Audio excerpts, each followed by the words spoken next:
Welcome friends, स्वागत है आपका अपने चैनल इंडियन कानून इन हिंदी में।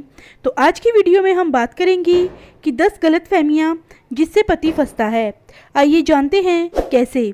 जब पति और पत्नी में डिस्प्यूट शुरू होता है और पत्नी अपने पेरेंटल होम चली जाती है, तब पति ये सोचता है कि कुछ समय के बाद सब सही हो जाएगा। इसमें मेरा पर्सनल ओपिनियन है कि जब पत्नी अपने पेरेंटल होम चली जाती है तो कई बार चीज़ें खराब हो जाती हैं। मैं ये नहीं कह रही कि 100% ऐसा ही होगा, लेकिन आज के समय में ऐसा ही हो रहा है।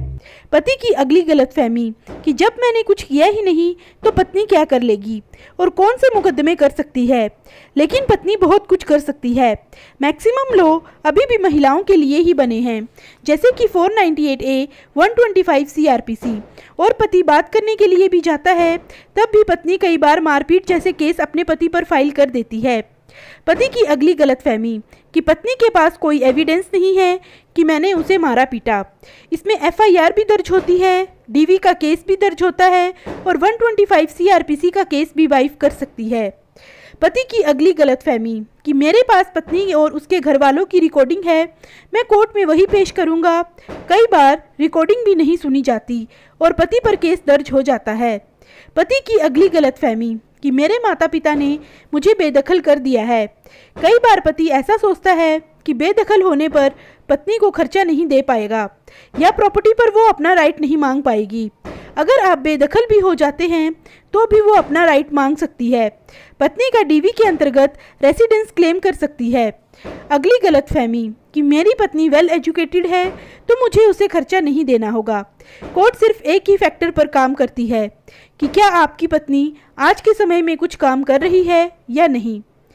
मेरी पत्नी को घर छोड़े 1 साल, 2 साल या 3 साल हो गए हैं तो मेरे ऊपर वो केस नहीं कर सकती। ये भी पति की बहुत बड़ी गलतफहमी है। केस कभी भी दर्ज किया जा सकता है। पति की अगली गलतफहमी कि पत्नी मेरी फैमिली का नाम केस में एंटर कैसे करवा सकती है, तो वो एंटर करवा सकती है। और सबसे बड़ी गलतफहमी कि मैं डाइवोर्स का केस डाल दूं तो मुझे राहत मिलेगी। ऐसा कुछ नहीं है।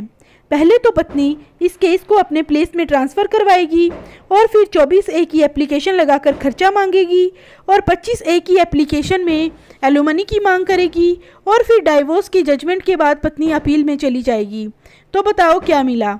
इसीलिए अभी वक्त है, अलग सोचना पड़ेगा और हटकर काम करना पड़ेगा। तो आई होप दोस्तों इस वीडियो में दी गई जानकारी आपको पसंद आई होगी। तो ऐसे ही कानून से संबंधित जानकारियाँ पाने के लिए आप मेरे चैनल को लाइक, शेयर और सब्सक्राइब ज़रूर करें।